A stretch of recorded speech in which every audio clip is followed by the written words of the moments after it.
அஸ்ஸலாமு அலைக்கும் வரஹ்மத்துல்லாஹி வபரகாத்துஹு. நம்ம நபிமார்களின் வரலாறை பார்த்துக்கிட்டு இருக்கோம்.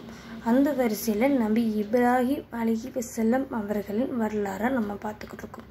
இன்றைக்கி பகுதி 3 பார்ப்போம் இன்ஷா அல்லாஹ். வாங்க வீடியோஸ்குள்ளே போகலாம். நபி இப்ராஹிம் அலைஹிஸ்ஸலாம் அவர்கள் ஊராக, அதாவது பாலஸ்தீனம் இந்த மாதிரி வெளியூர்களில் பயணம் செய்தார்கள். அப்போது அந்த ஊரில் உள்ள கொடுங்கோல் மன்னன் இப்ராஹிம் அலைஹிஸ்ஸலாம் அவர்களை அழைத்து இந்த பெண் யார் என்று கேட்டார்கள். அதற்கு இந்த பெண் அவர் என் சகோதரி என்று சொன்னார்கள். இதுதான் நபி இப்ராஹிம் அலைஹிஸ்ஸலாம் அவர்கள் சொன்ன 3வது பொய். ஏன்னா சாரா அவர்களுடைய மனைவி, நபி இப்ராஹிம் அலைஹிஸ்ஸலாம் அவர்களுடைய மனைவி. இதை சொன்னதுக்கப்புறம் சாரா அம்மையார்கிட்ட வந்து நபி இப்ராஹிம் அலைஹிஸ்ஸலாம் அவர்கள் சொன்னாங்க,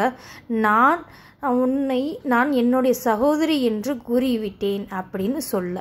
அதே போல் அந்த நாட்டுடைய அடியாட்கள் இருக்காங்க இல்லையா, அரசனுடைய அடியாட்கள் சாராவையும் அழைத்தார்கள். சரி நானும் வருகிறேன் என்று சொன்னார்கள். சாராவையும் அழைத்து கேட்டார்கள், அந்த நபர் யார் என்று கேட்டார்கள் சாராவிடம். அந்த மன்னன் சாரா அம்மையாரை தொட முயற்சி செய்கிறான்.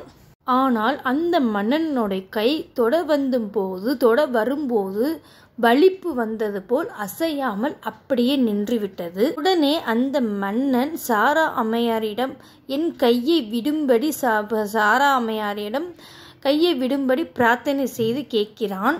சாரா அம்மையாரும் உடனே பிரார்த்தனை செய்கிறாங்க. உடனே மன்னனோட கைவிடப்பட்டது.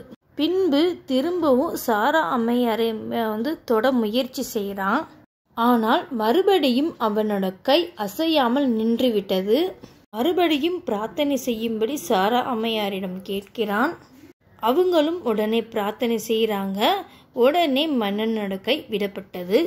இனிமேல் நான் உங்களிடம் தவறாக நடந்து கொள்ள மாட்டேன் என்று சொல்லிட்டு பின்பு ஹாஜர் என்றும் பெண்ணை சாரா அம்மையாருக்கு பணிப்பெண்ணாக பரிசீலிக்கிறான். சாரா அம்மையார் வீட்டிற்கு வந்ததும் இப்ராஹிம் நபி அவர்கள் என்ன நடந்தது என்று கேட்டார்கள். அதற்கு சாரா அம்மையார் இந்த மாதிரி அந்த மன்னன் என் மீது தவறாக நடக்க முயற்சி செய்தான். அந்த தீயவின் சூழ்நிலையே அல்லாஹ் மூழ்கடித்து விட்டான். பின்பு அவன் மீதே அல்லாஹு தாலா திருப்பி விட்டான்.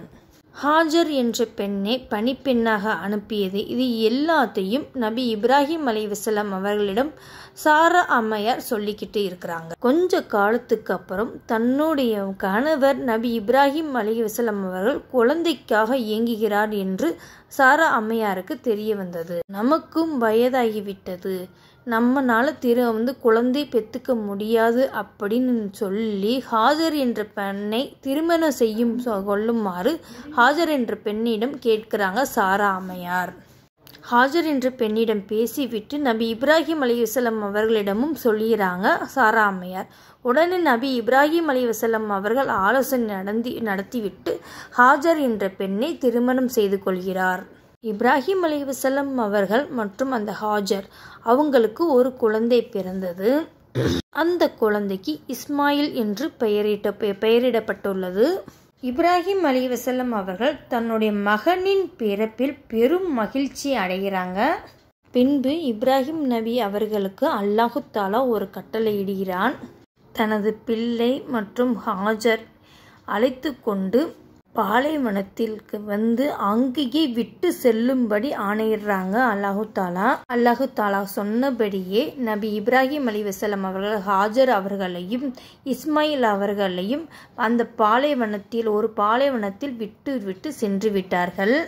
ஹாஜர் அம்மையாரும் அவர்களை பின்தொடர்ந்து இது என்ன அல்லாவின் கட்டளையா அப்படின்னு கேட்குறாங்க.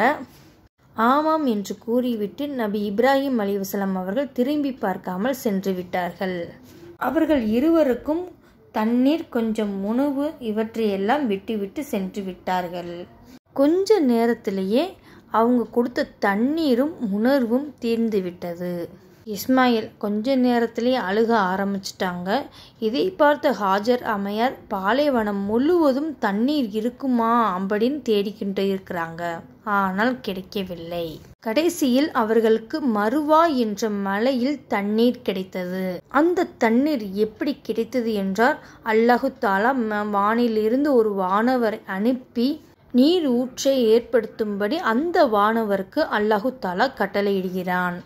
அதே போல அந்த வானவர் நீரூற்றை ஏற்படுத்தினார்கள். இந்த நீரில் ஹாஜர் அம்மையார் சுற்றி கற்களை வைத்து அந்த நீரை எடுத்து குடிக்கிறாங்க. பின்பு அந்த பக்கமா வந்த சில பேர் நாங்களும் தண்ணீர் குடிக்கலாமா அப்படின்னு கேட்குறாங்க. ஹாஜர் அம்மையாரும் அவங்களுக்கு அனுமதி கொடுக்குறாங்க. பின்பு இதே போல அந்த இடத்துல நிறைய பேர் இதே போல தண்ணீர் குடிக்க ஆரம்பிக்கிறாங்க. அதுக்கப்புறம் அந்த இடத்துல நிறைய பேர் குடி வராங்க. அதுக்கப்புறம் அந்த ஊராக மாறியது. இனி அவர்கள் தனியார் இல்லை, ஆனால் அந்த ஊராக மாறிவிட்டு இப்ராஹிம் அலைஹிஸ்ஸலாம் அவர்களுக்கு ஒரு நாள் ஒரு கனவு வருது. இப்ராஹிம் அலைஹிஸ்ஸலாம் அவர்கள் இறை விசுவாசத்தை பார்ப்பதற்காக அல்லாஹு தாலா ஒரு கனவை கொடுக்கிறான். தனது மகன் இஸ்மாயில் அலைஹிஸ்ஸலாம் அவர்களை வெட்டுவது போல கனவு வருது இப்ராஹிம் அலைஹிஸ்ஸலாம் அவர்களுக்கு.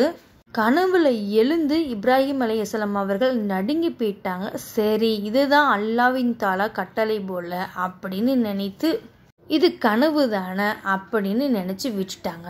இரண்டாவது நாளும் அதே போல கனவு வருகிறது. இப்போ இதுதான் அல்லாஹ்வின் ஆணை என்று அறிந்து கொண்டு தனது மகன் இஸ்மாயிலிடம் சொல்றாங்க, எனக்கு அல்லாஹு தாலா ஒரு கனவை கொடுத்தான். அந்த கனவில் உன்னை வெட்டப்படுவது போல் நான் இதுதான் அல்லாஹு தாலா கொடுத்த கட்டளை என்று நினைத்தேன் அப்படின்னு சொல்றாங்க. அதற்கு இஸ்மாயில் அவர்கள் சொல்றாங்க, இதுதான் அல்லாஹ்வின் கொடுத்த கட்டளை என்றால் நீங்கள் அதுபடியே என்னை செய்யுங்கள் தந்தையே அப்படின்னு சொல்றாங்க. பின்பு இப்ராஹிம் நபி அவர்கள் இஸ்மாயிலை அறுப்பதற்காக போகும்போது ஒரு சப்தம் கேட்டது. அல்லாஹு தாலா வானத்திலிருந்து ஒரு ஆட்டை இறக்கி இஸ்மாயிலுக்கு பதிலாக இந்த ஒரு ஆட்டை பலி கொடுக்கும்படி அல்லாஹு தாலா கட்டளையிடுகிறான்.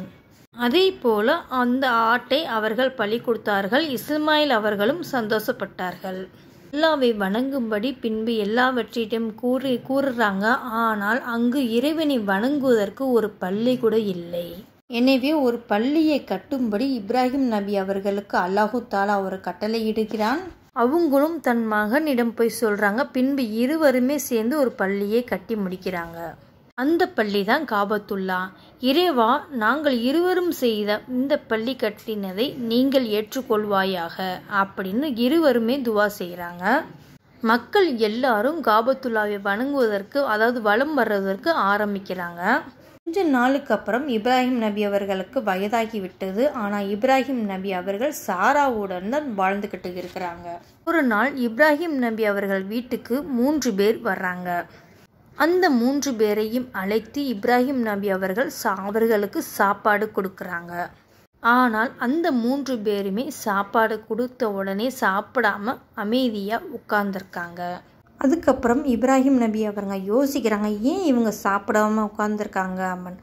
அதுக்கப்புறம் அந்த 3 பேர் சொல்கிறாங்க, நாங்கள் தான் வானவர்கள் என்று கூறுகிறார்கள். உங்களுக்கு ஒரு குழந்தை பிறக்கும், அந்த குழந்தைக்கு இஸ்ஹாக் என்று பெயரிடுங்கள் அப்படின்னு கூறுறாங்க அந்த வானவர்கள். அதற்கு அவங்க மனைவி சாரா யோசிக்கிறாங்க, நமக்குத்தான் வயதாகிவிட்டதே. அதற்கு அந்த வானவர்கள் இது அல்லாஹ்வின் ஆணை என்று சொல்லிவிட்டு கிளம்பிவிட்டார்கள். அந்த வானவர்கள் சொன்னபடியே சாரா அம்மையார் கருவுற்றார்கள். சிறிது நாட்களுக்கு பிறகு அவர்கள் சொன்னபடியே அவர்களுக்கு ஒரு மகன் பிறந்தார். அந்த மகனுக்கு இஸ்ஹாக் என்று பெயரிட்டார்கள். கொஞ்ச நாளுக்கு அப்புறம், சிறிது காலத்துக்கு அப்புறம் இப்ராஹிம் நபி அலைஹிஸ்ஸலாம் அவர்கள் இறந்து விட்டார்கள். இப்ராஹிம் நபி அலைஹிஸ்ஸலாம் அவர்கள் நம்ம இஸ்லாத்துக்கு ஒரு முன்னோதரமாக, இறைவனுக்கு முன்னோதரமாக இருந்தார்கள். இன்ஷா அல்லாஹ் நபி இப்ராஹிம் அலைஹிஸ்ஸலாம் அவர்களின் வீடியோவில் பகுதி 1 பகுதி 2 நான் கமெண்ட் பாக்ஸ்லையும் டிஸ்கிரிப்ஷன்லையும் நான் லிங்கை காப்பி பண்ணுறேன். நீங்கள் பார்க்காதவங்க பார்த்து தெரிஞ்சுக்கோங்க. அஸ்ஸலாமு அலைக்கும் வரஹ்மத்துல்லாஹி வபரகாத்துஹு.